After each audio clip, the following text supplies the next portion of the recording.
I had talked to you about a young couple that just purchased their first property and are on a low budget. So we're just working methodically through the seasons. This will be their second year of trying to establish organic, sustainable raised beds, a improvement of the soil that underlays the property. So we added red and white clover seed, which now we're just starting to mulch mow in.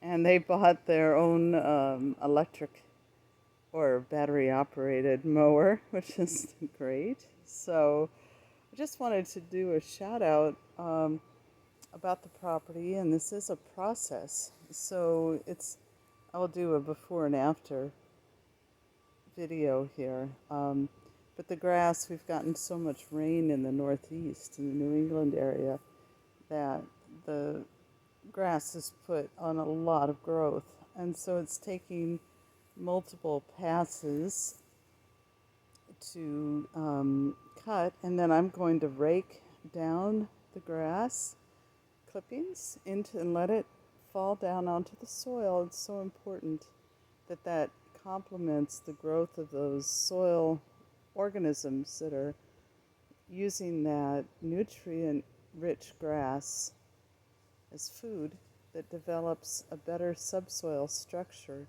so that ultimately there can be a replacement where there's, for instance, just these wide open patches that just came from a depletion of the soil here. Actually, amazingly, depletion of soil can happen for a variety of reasons, and one is too much uh, synthetic or chemical fertilizer can actually deplete soils. So one thing we're doing here is rebuilding on creating a natural lawn.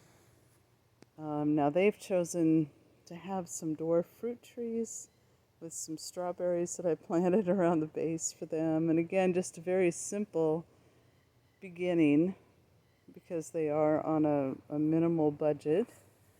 But ultimately, this will become a very beautiful, rich landscape. And after I mow, I'll show you guys again, like I said, a before and after picture. But what you can see to the right is goldenrod and some yellow clover and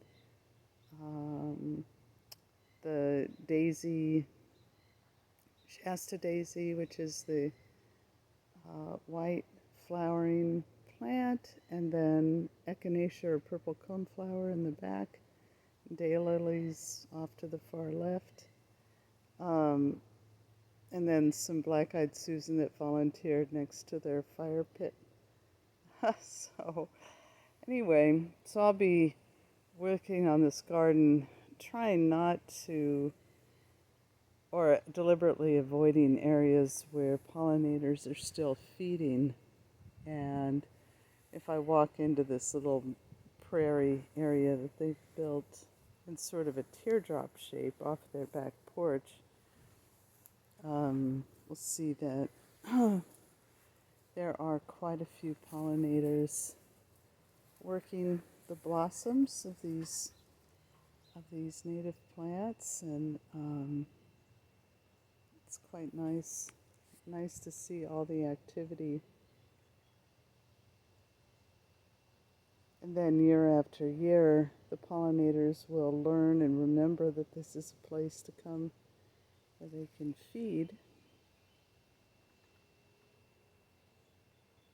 So anyway, okay, so let me go see if I can help guide them through the how to mow the natural lawn. And we are going to be mulch mowing and raking, and it's a little bit time consuming, but it's not that bad, and it's a beautiful day. So okay, before picture, and we will do the after. So this is part one.